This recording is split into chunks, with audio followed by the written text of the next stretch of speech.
All right, so here we go. Existentialism is a humanism.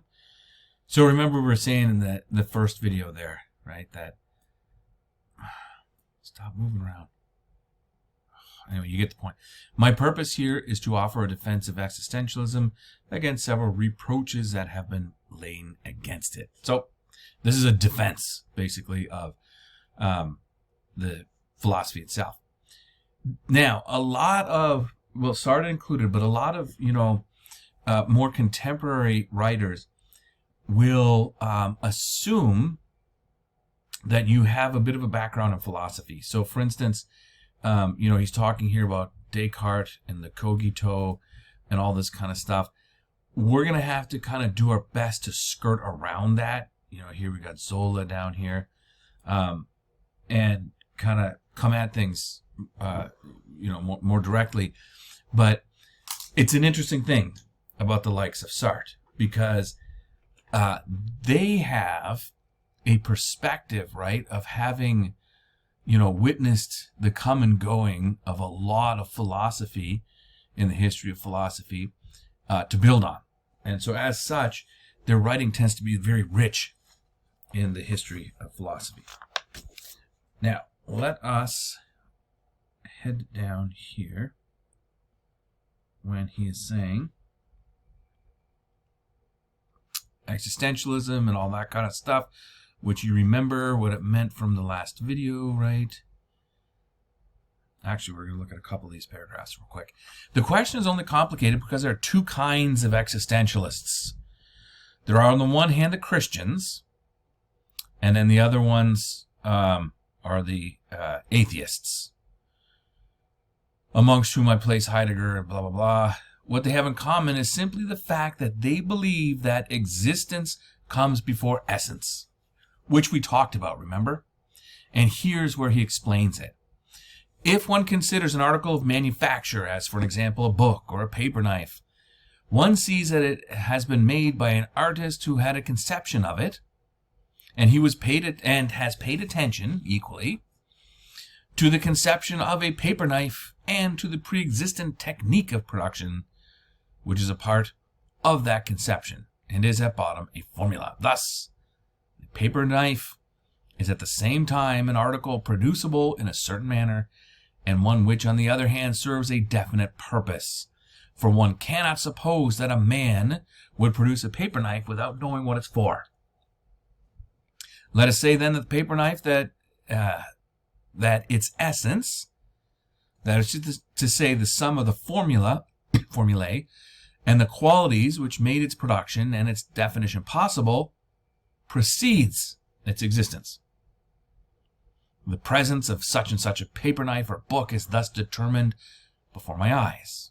Here, then, reviewing the world from a technical standpoint, that we can say production precedes existence. When we think of God as the creator, we are thinking of him most of the time as a supernal artisan. Whatever doctrine we may be considering, whether it be a doctrine like that of Descartes or Leibniz, we always imply that the will follows more or less from the understanding, or at least accompanies it, so that when God creates, he knows precisely what he is creating. Thus, the conception of man in the mind of God is comparable to the paper knife in the mind of the artisan. God makes man according to a conception. Therefore, we can kind of skip down here a little bit. Man possesses a human nature. And that human nature, which is the conception of human being, is found in every man, which means that each man is a particular example of a universal conception, the concept of man. Okay, that is if you believe in a God. That only makes sense if you believe that God did in fact create people with purposes and stuff, right? So hence the idea of, God has carved you on the palm of his hand and all that kind of stuff, right? Or he gets into this with Kant and whatnot. Even if you accept the idea of a human nature, it still is the same thing. You don't necessarily have to go, to God as, creating you. But if you believe that there are, even DNA or behavioral type things that are create a human nature, then it's the same concept. Like, then we aren't free. We are of a certain nature. However, what Sartre is saying is here, atheistic existentialism, of which I am a representative, declares with greater consistency that if God does not exist, there is at least one being whose existence comes before its essence, a being which exists before it can be defined by any conception of it. That being is man, or as Heidegger has it, the human reality. What do we mean by saying that existence precedes essence? We mean that man first of all exists, encounters himself, surges up in the world, and defines himself afterwards. If man is, as the existentialist sees him, is not definable, it's because to begin with he is nothing. He will not be anything until later, and then he will be what he makes of himself. Right? Now, we got into this earlier, but I think you get the point. And you can continue. He gets into more detail here, right? And he says that, man is greater than a piece of cauliflower and things of that nature. But the idea is essentially there. Let me skip down here, where he gets to the concept of subjectivism. But so there you have it. Thus, the first effect of existentialism is that it puts every man in possession of himself as he is, and places the entire responsibility for his existence squarely upon his shoulders. And when we say that man is responsible for himself, we do not mean that he is responsible only for his own individuality, but that he is responsible for all men. The word subjectivism is to be understood in two senses, and our adversaries play on only one of them. Subjectivism means, on one hand, the freedom of the individual subject, and on the other, that man cannot pass beyond human subjectivity. In the latter, which is a deeper meaning of existentialism, when we say that man chooses himself, we do not mean that everyone must choose himself. But by that we also mean that in choosing for himself, he chooses for all men. Okay, this is actually pretty difficult to wrap your mind around. So what he's saying here, and this is, again, an important thing. When you make a choice, you're choosing A versus B, right? He's saying because we are all subjectivity, which basically means that, you are your own subject of yourself in that regard. Right? So we're responsible for ourselves. But subjectivity also means that essentially we are always going to be alone. Right? You're always an individual. No matter how much you love somebody, no matter how close you are to somebody, you are always going to be only yourself, trapped in your own body with your own senses. You can never experience anybody else. So that's what he means by subjectivism, right? We are atomistic. We're like little atoms in the world almost. So what that means is, if you're choosing A over B, like you choose A, you really seriously do choose A for everybody, because you can't force people to choose. But when you're choosing A, even if you say to yourself, oh, just for me, I'm just choosing A for me. But because we're all subjective, that makes us all kind of equal. And so when you're choosing that, you're saying that is the right choice for everybody. You don't want to admit that you're saying it's for everybody. But of course, otherwise you wouldn't have chosen it, right? It's valuable in itself for you and your subject.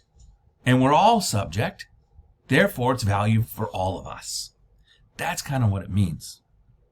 But again, as he goes on here, nobody wants to admit that, right? Nobody, and people say this all the time. Hey, I'm not going to push it on you, right? I chose A, but hey, A is just for me. I'm talking about myself. I'm making a choice for myself. It's good for me. You do what you want to do. But when you say it's good for me, you really do mean it's good for everybody. Then he gets into anguish here. No, why does it have to go like all the way crazy? Okay, whatever. Let's try this. Yes. This may enable us to understand what is meant by such terms, perhaps a little grandiloquent, as anguish, abandonment, and despair. As you'll soon see, it's very simple.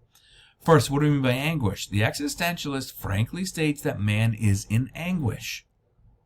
His meaning is as follows. When a man commits himself to anything, fully realizing that he is not only choosing what he will be, but is thereby at the same time a legislator, deciding for the whole of mankind, in such a moment a man cannot escape from the sense of complete and profound responsibility. There are many indeed who show no such anxiety, but we affirm that they are merely disguising their anguish or are in flight from it. Certainly many people think, you get the point there. And then he talks about Abraham. Right, let's skip down a little bit. And his point was, okay, even if, put yourself in Abraham sacrificing Isaac and all that kind of stuff, his point is, a lot of people will say, hey, an angel made me do it. But you still chose to do it, right? You still chose to understand and interpret that thing as an angel. And so it's like, what he's after ultimately is there is no escape. And with the Abraham thing, a lot of people sort of do the I was just following orders kind of thing, right? And he's going to argue that is inauthentic living. Because at the end of the day, you still have to choose. And people do this a lot. Like, as an example, when writing papers, a lot of times people will, in this course, when it comes to the religious thing, they'll say, well, because I have faith in Jesus, then, I'm going to let Jesus decide. No, Jesus actually, I'm not knocking anyone's religion. Jesus doesn't appear to and tell you here's what to do.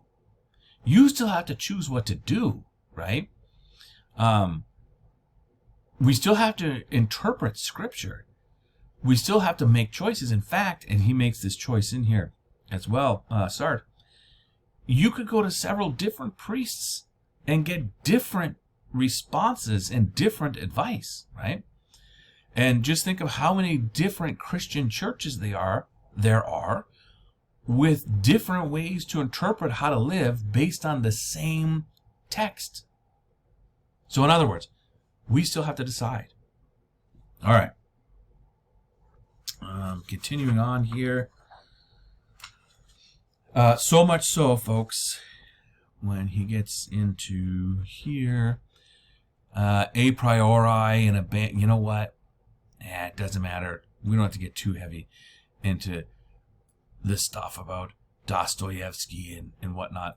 But the point of the matter is, if you take God out of the picture, as Dostoevsky once wrote, if God does not exist, everything would be permitted. And then for the existentialism, that's the starting point. Everything is indeed permitted if God does not exist. And man is in consequence forlorn, for he cannot find anything to depend on, whether within or outside of himself, etc., etc. And so, if, like Sartre, you are an atheist, then you don't have the idea of God to fall back on to create any sort of order in life. So it's all up to you. Oh yeah, here's what I was saying earlier about the priest. You may say that the youth did at least go to a professor to ask for advice. But if you seek counsel from a priest, for example, you selected the priest. And at bottom, you already knew, more or less, what he would advise. In other words, to choose an advisor is nevertheless to commit oneself by that choice. If you're a Christian, you'll say, consult a priest. But there are collaborationists. He's talking about World War II. Some priests who are on the side of the Germans. Priests who are resistors, and priests who will wait for the tide to turn. Which will you choose? Etc., etc. So you still have to choose, is what he's saying. All right. Quietism is another thing he talks about here. And I don't want to beat a dead horse, but so the idea with quietism, what that means, quietism means is that you, it goes back to the Stoics and some Buddhist thought, where you just are like, well, I'm just going to be tranquil about things and be quiet and not make decisions. So it's a way to avoid decisions, the idea of just going with the flow. But as he says, that idea of going with the flow, you're just letting other people make the decisions for you. That's it. So, in other words, opting out of making a decision, opting out of making a choice, the Pontius Pilate thing of washing your hands of it, doesn't absolve you from the fact that you still have to choose. You're just choosing to follow somebody else's choice. But then that is, in fact, a choice. Okay. There's a good little summary here, paragraph here. These two, I think, and this probably can do it for us. He says, we have now, I think, dealt with a certain number of the reproaches against existentialism. You've seen that it cannot be regarded as a philosophy of quietism, since it defines man by his action, nor as a pessimistic description of man, for no doctrine is more optimistic. The destiny of man is placed within himself. Nor is it an attempt to discourage man from action, since it tells him that there is no hope except in his action, and that the one thing which permits him to have life is the deed. Upon this level, therefore, what we are considering is an ethic of action and self-commitment. However, we still are reproached, even on the few data, for confining man within his individual subjectivity. There again, people badly misunderstand us. Our point of departure is indeed the subjectivity of the individual, and that for strictly philosophic reasons. It is not because we are bourgeois, but because we seek to base our teaching upon the truth, and not upon a collection of fine theories, full of hope, but lacking real foundations. And the point of departure, there cannot be any other truth than this. I think, therefore I am. That's Descartes. Which is the absolute truth of consciousness as it attains to itself. Every theory which begins with man outside of this moment of self-attainment is a theory which thereby suppresses the truth. For outside the Cartesian cogito, Cartesian just means of Descartes, all objects are no more than probable, and any doctrine of probabilities, which is not attached to a truth, will crumble into nothing. In order to define the probable, one must possess the true. Before there can be any truth, however, then, there must be an absolute truth, and there is such a truth which is simple, easily attained, and within reach of everybody. It consists in one's immediate sense of oneself.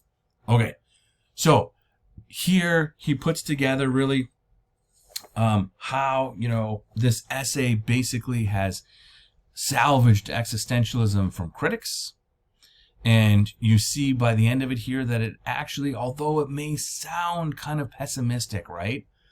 It is actually a very hopeful thing. It's a very liberating philosophy. But the problem is, a lot of times, people are scared of freedom. And so not in this particular paper, but in other works, he talks about people being inauthentic. In other words, because we're scared of freedom, we put on identities. And these identities are often not genuine. But in terms of, for now, for Sartre, I think this will help us to understand this essay.